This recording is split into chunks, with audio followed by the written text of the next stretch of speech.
Good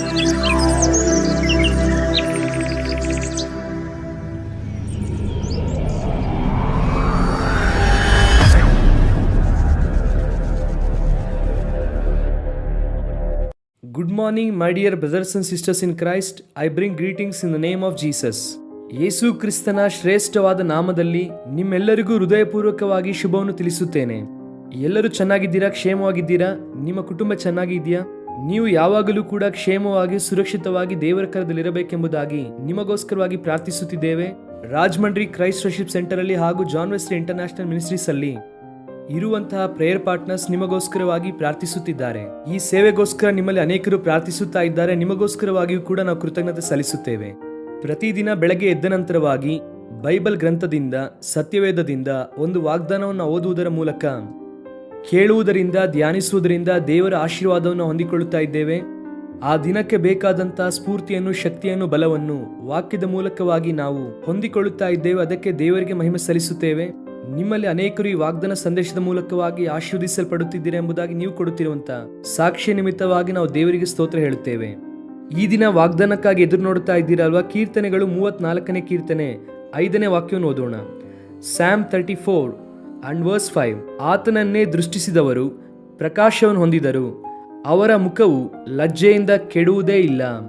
They looked unto him and were lightened, and their faces were not ashamed.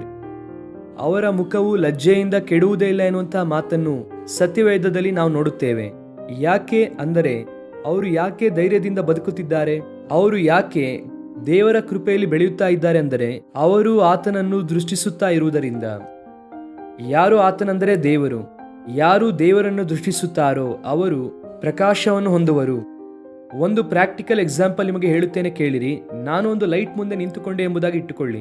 ಆ ಲೈಟಿನ ಕಾಂತಿ, ಆ ಕಾಂತಿಯ ಕಿರಣಗಳು ನನ್ನ ಮೇಲೆ ಬೀಳುತ್ತದೆ. ಆಗ ನನ್ನ ಮುಖವು ಪ್ರಕಾಶಿಸುತ್ತದೆ. ನಾನು ಲೈಟ್ ಕಡೆಗೆ ತಿರುಗದೆ ಹಾಗೆ ಹಿಂದೆ ನಿಂತುಕೊಂಡೆ ಅಂತ ಇಟ್ಟುಕೊಳ್ಳಿ, ನನ್ನ ಮುಖವು ಕತ್ತಲೆಯಲ್ಲಿ ಇರುತ್ತದೆ. ದೇವರ ಕಡೆಗೆ ಯಾರು ತಿರುಗುತ್ತಾರೋ ಆತನು ಬೆಳಕಿನ ದೇವರಾಗಿರುವುದರಿಂದ ಅವರು ಕೂಡ ಬೆಳಕಿನಲ್ಲಿ ಬದುಕುತ್ತಾರೆ. ಬೆಳಕನ್ನು ಅವರ ಮೇಲೆ ಉದಯಿಸುವಂತೆ ಮಾಡುತ್ತಾರೆ, ಪ್ರಕಾಶಿಸುವಂತೆ ಮಾಡುತ್ತಾರೆ. ಅಷ್ಟೇ ಬಿಟ್ಟರೆ ಆತನಿಗೆ ವಿರುದ್ಧವಾಗಿ ನಿಂತರೆ ನಿನ್ನ ಜೀವಿತ ಬೆಳಕಲ್ಲಿರುವುದಿಲ್ಲ, ಕತ್ತಲೆಯಲ್ಲಿ ಜೀವಿಸಬೇಕಾಗುತ್ತದೆ. ಅನೇಕರ ಜೀವಿತದಲ್ಲಿ ಈ ದಿನ ಹಾಗೆ ನಡೆಯುತ್ತಿದೆ. ದೇವರನ್ನು ದೃಷ್ಟಿಸುತ್ತಾ ಇಲ್ಲ, ಅವರು ದೇವರಿಗೆ ವಿರುದ್ಧವಾಗಿ ನಡೆಯುತ್ತಾ ಇದ್ದಾರೆ. ಲೋಕದಲ್ಲಿರುವವರಿಗೆ ತಮ್ಮ ಮುಖವನ್ನು ತೋರಿಸುತ್ತಿದ್ದಾರೆ, ದೇವರಿಗೆ ತಮ್ಮ ಬೆನ್ನನ್ನು ತೋರಿಸುತ್ತಾ ಇದ್ದಾರೆ ಅನೇಕರು. ಆದರೆ ದೇವರ ಮಕ್ಕಳಾಗಿರುವಂತಹ ನಾವು ಯೇಸು ಕ್ರಿಸ್ತನನ್ನು ಯಾವ ಕ್ಷಣದಲ್ಲಿ ಅಂಗೀಕರಿಸಿದೆವೋ, ನಮ್ಮ ಜೀವಿತದಲ್ಲಿ ಆತನನ್ನು ರಕ್ಷಕನಾಗಿ ಮಾಡಿಕೊಂಡಾಗ ನಾವು ಆತನ ಕಡೆಗೆ ತಿರುಗಿದೆವು. ಅದನ್ನೇ ಮಾನಸಾಂತರ ರಕ್ಷಣೆ ಎನ್ನುತ್ತಾರೆ. ಆತನ ಕಡೆಗೆ ತಿರುಗುವುದಕ್ಕಿಂತ ಉನ್ನತವಾದ ಭಾಗ್ಯ ಲೋಕದಲ್ಲಿ ಇನ್ನೊಂದಿಲ್ಲ. ಯಾವಾಗ ದೇವರ ಕಡೆಗೆ ನಾವು ತಿರುಗುತ್ತೇವೋ, ಆತನನ್ನು ದೃಷ್ಟಿಸುತ್ತೇವೋ, ನಮ್ಮ ಮುಖದ ಮೇಲೆ ಬೆಳಕು ಇರುತ್ತದೆ. ಯಾಕಂದ್ರೆ ದೇವರು ಬೆಳಕಿಗೆ ಸಂಬಂಧಪಟ್ಟವನಾದ್ದರಿಂದ. ಯೋಹಾನ 8:12 ನಮ್ಮೆಲ್ಲರಿಗೂ ಗೊತ್ತು. ಯೇಸು ಕ್ರಿಸ್ತನು ನಾನೇ ಬೆಳಕು ಎಂಬುದಾಗಿ ಹೇಳಿದರು. ನಾನು ಲೋಕಕ್ಕೆ ಬೆಳಕಾಗಿದ್ದೇನೆ, ನನ್ನ ಹಿಂಬಾಲಿಸುವವರು ಜೀವದ ಬೆಳಕನ್ನು ಹೊಂದುತ್ತಾರೆ ಎಂಬುದಾಗಿ ಯೇಸು ಕ್ರಿಸ್ತನು ಬಹಳ ಕ್ಲಿಯರ್ ಆಗಿ ಸ್ಪಷ್ಟವಾಗಿ ತಿಳಿಸಿದರು. ನಮ್ಮ ಜೀವಿತದಲ್ಲಿ ನಿಜವಾದ ಬೆಳಕು ಆತನಾಗಿರುವುದರಿಂದ ನಾವು ಆತನ ಕಡೆಗೆ ತಿರುಗುವಾಗ ಆಧ್ಯಾತ್ಮಿಕವಾದ ಬೆಳಕಿನಲ್ಲಿ ನಾವು ನಡೆಯುತ್ತೇವೆ. ಇನಿ ನಮ್ಮಲ್ಲಿ ಕತ್ತಲೆ ಇರುವುದಿಲ್ಲ.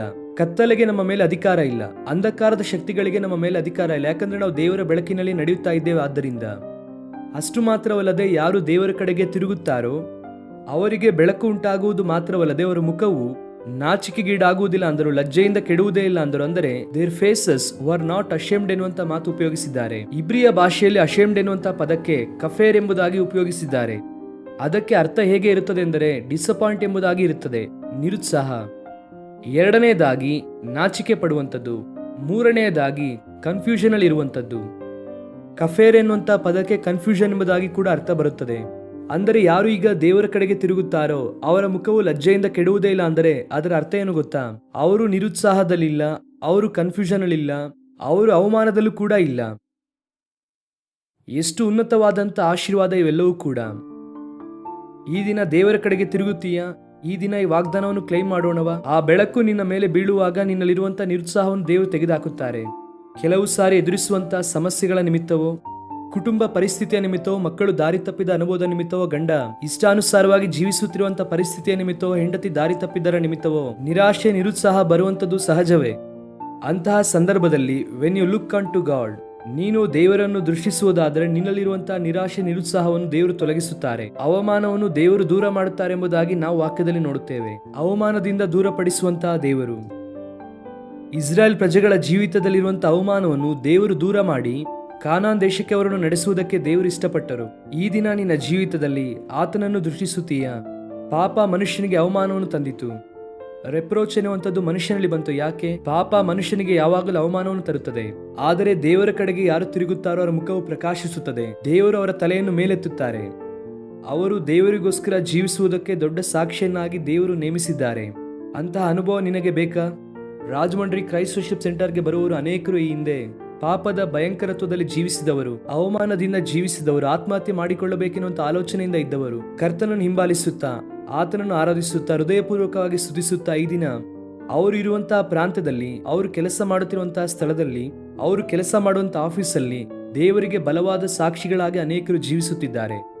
ದೇವರು ಅವರ ಮುಖವನ್ನು ಪ್ರಕಾಶಿಸುವಂತೆ ಮಾಡಿದ್ದಾರೆ. ಅವರ ಜೀವಿತವು ಪ್ರಕಾಶಿಸುತ್ತಿದೆ. ಈ ದಿನ ಅಂತ ಅನುಭವ ನಿನಗೆ ಬೇಕಾ? ಈ ವಾಗ್ದಾನವನ್ನು ಕ್ಲೈಮ್ ಮಾಡೋಣ, ಕರ್ತನನ್ನು ಸ್ತುತಿಸೋಣ. ಕರ್ತನು ದೊಡ್ಡ ಕಾರ್ಯಗಳನ್ನು ನಮ್ಮ ಜೀವಿತದಲ್ಲಿ ಮಾಡುತ್ತಾರೆ. ಕಣ್ಣು ಮುಚ್ಚಿರಿ, ಪ್ರಾರ್ಥನೆ ಮಾಡೋಣ. ಪ್ರೀತಿಯುಳ್ಳ ತಂದೆ, ನಿಮ್ಮನ್ನು ದೃಷ್ಟಿಸುವಾಗ ನಮಗೆ ಬೆಳಕನ್ನು ಹಾಗೂ ನಮ್ಮ ಜೀವಿತದಲ್ಲಿ ದೊಡ್ಡ ಸಂತೋಷವನ್ನು, ಆನಂದವನ್ನು, ನಮ್ಮ ಅವಮಾನವನ್ನು ತೊಲಗಿಸಿ ನಮಗೆ ಧೈರ್ಯವನ್ನು ಕರ್ತನೆ ನಮಗೆ ದಯಪಾಲಿಸುವಂತ ದೇವರು, ಅದಕ್ಕಾಗಿ ನಿಮಗೆ ಸ್ತೋತ್ರ. ನಮ್ಮ ಪ್ರಿಯರು ಎಷ್ಟು ಜನ ಇನ್ನೂ ಕೂಡ ನಿರುತ್ಸಾಹದಲ್ಲಿ, ಸಂದೇಹದಲ್ಲಿಯೂ, ಖಿನ್ನತೆಯ ಭಾವದಲ್ಲಿಯೂ, ಅವಮಾನ ಭಾವನೆಯಲ್ಲಿದ್ದಾರೋ ಅವರೆಲ್ಲರನ್ನೂ ಕೂಡ ನೀವೇ ಮೇಲೆತ್ತಿರಿ ದೇವ. ಅವರ ಮುಖವು ಘನತೆಯಿಂದ ತುಂಬಲ್ಪಡುವುದಕ್ಕೆ, ನಿಮ್ಮ ಶಕ್ತಿ ಬೆಳಕಿನಿಂದ ತುಂಬಲ್ಪಡುವುದಕ್ಕೆ ಅವರ ಜೀವಿತವನ್ನು ಸ್ಥಿರಪಡಿಸಬೇಕೆಂದು ಕೋರುತ್ತೇನೆ. ಯಾರು ಅನಾರೋಗ್ಯದಲ್ಲಿದ್ದಾರೋ ಸ್ವಸ್ಥತೆಯನ್ನು ನೀಡಿ ದೇವ. ನಿಮ್ಮ ರಕ್ತವನ್ನು ಅವರ ಮೇಲೆ ಪ್ರೋಕ್ಷಿಸಿರಿ. ನಿಮ್ಮ ದಿವ್ಯ ಬೆಳಕು ಅವರ ಜೀವಿತದಲ್ಲಿ ಪ್ರಕಾಶಿಸುವಂತೆ ಸಹಾಯ ಮಾಡಿ. ಸ್ತುತಿ, ಘನ, ಮಾನ, ಮಹಿಮೆಯನ್ನು ನಿಮಗೆ ಮಾತ್ರ ಸಲ್ಲಿಸುತ್ತಾ ನಮ್ಮ ಕರ್ತನು ರಕ್ಷಕನಾದ ಯೇಸು ಕ್ರಿಸ್ತನ ಶ್ರೇಷ್ಠವಾದ ನಾಮದಲ್ಲಿ ಬೇಡಿ ಹೊಂದಿಕೊಳ್ಳುತ್ತೇವೆ ನಮ್ಮ ತಂದೆ. Amen. God bless you dear friends. Have a wonderful day.